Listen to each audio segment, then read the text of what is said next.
बाबा यागा की कहानी।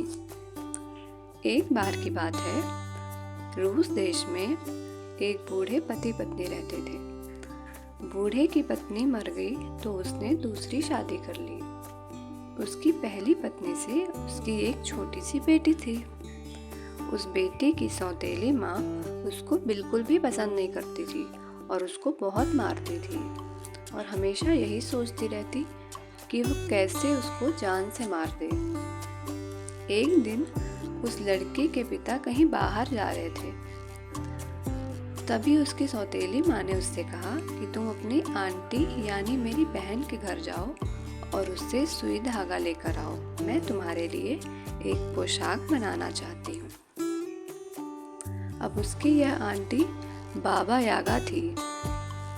यह लड़की बेवकूफ़ नहीं थी तो पहले वह अपनी असली आंटी के घर गई और बोली, गुड मॉर्निंग आंटी। आंटी ने कहा, गुड मॉर्निंग बेटा, कहो कैसे आना हुआ। माँ ने मुझे अपनी बहन के पास सुई धागा लाने के लिए भेजा है ताकि वह मेरे लिए एक पोशाक बना दें। तब उसकी आंटी ने उसे बताया कि उसकी यह आंटी बाबा यागा है और वह वहाँ जाकर उसको क्या करना चाहिए। उसने कहा, बेटी, उसके घर के पास एक वृक्ष का पेड़ खड़ा है। वह तुमको तुम्हारी आँख पर मारेगा, इसलिए तुम उसके तने के चारों तरफ एक रिबन बांध देना। इसके अलावा उसके घर के दरवाजे चू चू करेंगे और अपने आप ही जोर जोर से खुलेंगे और बंद होंगे। इसके लिए तुम उनके कब्जों में थोड़ा सा तेल डाल देना तो वो चुप रहेंगे। वहाँ कुछ कुत्ते होंगे जो वो तुम पर हमला करेंगे, लेकिन तुम उनको डबल रोटी दे देना तो वह तुमको नहीं खाएंगे। वहाँ एक बिल्ली होगी जो तुम्हारी आँख निकालने की कोशिश करेगी तो तुमको उसको सुअर का मांस खिला देना है। इससे वह भी चुप रहेगी। उसकी आंटी ने उसे एक रिबन, थोड़ा सा तेल, कुछ डबल रोटी और सुअर का मांस दिया। लड़की ने ये सब चीजें ली और बाबा यागा के घर की तरफ चल दी। चलते चलते वह उसके घर पहुंच गई। उसने देखा कि वहाँ एक मकान खड़ा हुआ है और उसमें पतली पतली टांगों वाली बाबा यागा बैठी कुछ बुन रही थी। लड़की उस मकान के अंदर आई और बोली, गुड मॉर्निंग आंटी। तो उसने बोला, गुड मॉर्निंग बेटी, आओ कैसे आना हुआ। लड़की बोली, माँ ने मुझे आपसे सुई धागा लाने के लिए भेजा है ताकि वह मेरी पोशाक सिल सके। बाबा यागा बोली, ठीक है, तब तक तुम यहाँ बैठो और यह बुनो, मैं तुम्हारे लिए सुई धागा लेकर आती हूँ। लड़की बुनने के लिए खड्डे के पीछे बैठ गई और कपड़ा बुनने लगी। बाबा यागा उस लड़की को वहीं छोड़कर बाहर चली गई और अपनी नौकरानी से बोली, जरा जाकर नहाने का पानी गर्म कर दो और मेरी भांजी को नहला दो, और हाँ, ध्यान रखना कि उस पर तुम कड़ी नज़र रखो, मैं उसका नाश्ता करना चाहती हूँ। पर उस लड़की ने यह सब सुन लिया। उसने डरते हुए बाबा यागा की नौकरानी से कहा, देखना, आग जलाने वाली लकड़ी को थोड़ा गीला कर लेना ताकि वे कम जलें, और हाँ देखो, नहाने का पानी भी चलनी में भर कर लाना ताकि उसको लाने में तुमको देर लगे। और इसके बदले में उसने नौकरानी को एक रुमाल भेंट में दिया। बाबा यागा ने कुछ देर इंतजार किया और फिर खिड़की पर आकर अपनी भांजी से पूछा, बेटी, क्या तुम अभी भी बुन रही हो। तो लड़की ने जवाब दिया, हाँ आंटी, मैं अभी भी बुन रही हूँ। बाबा यागा यह सुनकर चली गई। लड़की ने बिल्ली को सुअर का मांस दिया और उससे पूछा, क्या यहाँ से बचने का कोई तरीका है। बिल्ली बोली, है ना, लो यह कंघी लो और एक तौलिया लो, इनको लेकर यहाँ से चली जाओ। बाबा यागा तुम्हारा पीछा करेगी तो तुम अपना कान जमीन पर जरूर लगा लेना। इससे तुमको उसके आने की आहट सुनाई देगी। जब तुम यह देखो कि वह तुम्हारे बहुत पास आ गई है तो पहले अपने पीछे यह तौलिया फेंक देना। ज़मीन पर गिरते ही वहाँ एक चौड़ी और बहुत चौड़ी नदी बन जाएगी। वैसे तो बाबा यागा उस नदी को ही पार नहीं कर पाएगी, पर अगर उसने वह नदी पार कर भी ली और तुमको पकड़ने की कोशिश की तो तुम फिर से ज़मीन पर कान लगा लेना, और अगर वह तुम्हारे बहुत पास आ गई तो यह कंघी अपने पीछे फेंक देना।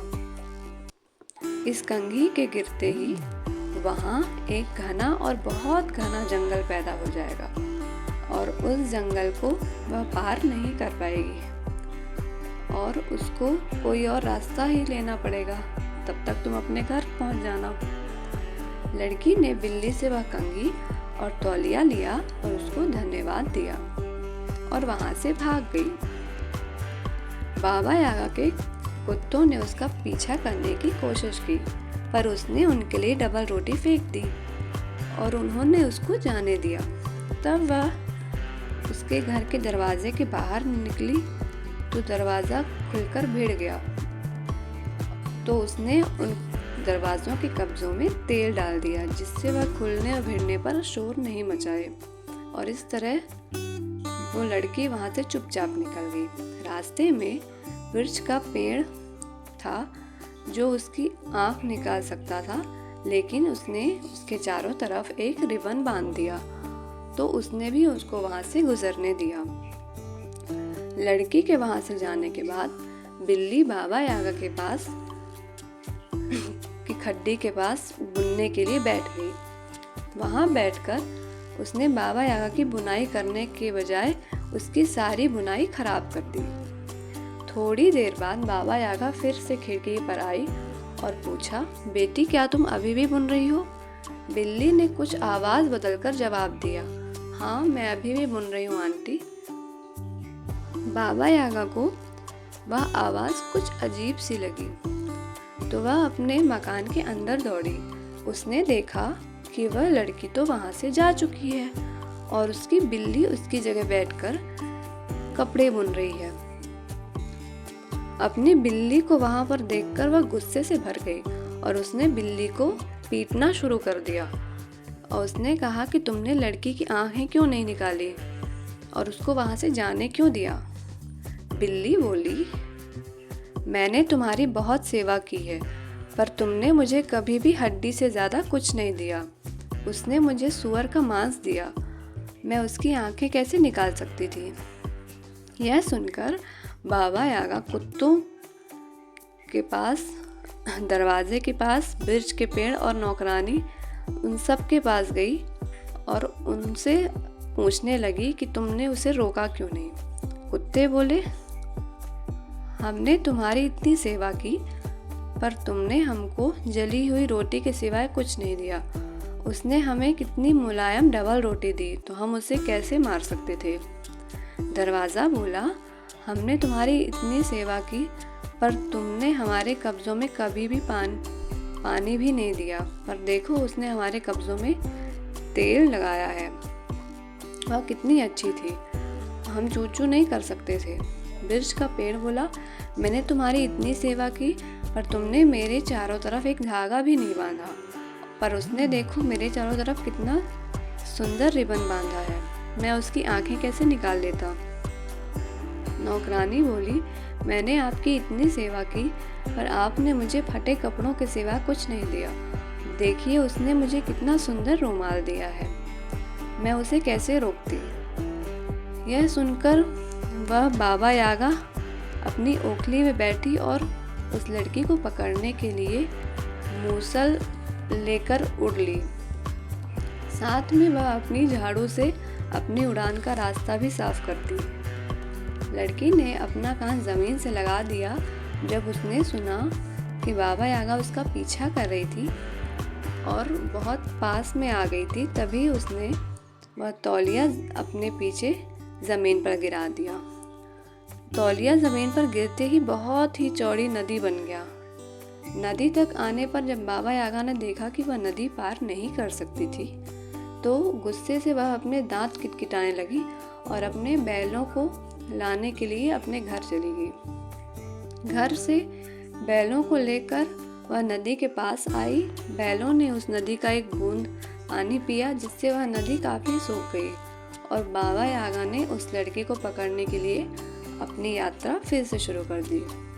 पर लड़की ने फिर से ज़मीन पर अपने कान लगाकर सुना तो उसको पता चला कि वह बाबा यागा उसके पीछे आ रही है और बहुत ही नज़दीक पहुंच गई है। तो उसने बिल्ली की दी हुई कंघी फेंक दी। कंघी के ज़मीन पर पड़ते ही वहाँ एक घना और बहुत ही घना जंगल पैदा हो गया। वह जंगल इतना घना था कि बाबा यागा उसको देखकर भी फिर से दांत किटकिटाने लगी, पर बहुत कोशिशों के बाद भी उस जंगल को पार नहीं कर सकी। इसलिए उसको घर वापस जाना पड़ा। इस समय तक लड़की के पिता घर पर वापस आ गए थे और उन्होंने अपनी पत्नी से पूछा कि मेरी बिटिया कहाँ है। तो उसकी पत्नी बोली वह अपनी मौसी के घर गई है। तभी वह लड़की भी हाँफती हाँफती वहाँ पहुँच गई और उसके पिता ने पूछा, बेटी तू कहाँ थी? लड़की ने बोला, ओ पिताजी, माँ ने मुझे सुई धागा लाने के लिए मौसी के घर भेजा था ताकि वह मेरे लिए पोशाक सिल सके। पर वह मौसी तो बाबा यागा थी और वह मुझे खाना चाहती थी। तो पिताजी ने पूछा, तू बची कैसे? तो उसने बताया कि कैसे कैसे सभी ने उसकी मदद की। जैसे ही पिता ने अपनी बेटी से उसके बाबा यागा के बचने का हाल सुना तो अपनी पत्नी पर बहुत गुस्सा हुआ और उसने उसको गोली मार दी। वह और उसकी बेटी दोनों फिर से आराम से रहने लगे और सब कुछ उनके साथ ठीक रहा। अगर आप और भी ऐसी कहानियाँ सुनना चाहते हैं तो प्लीज़ इस चैनल को सब्सक्राइब करें। धन्यवाद।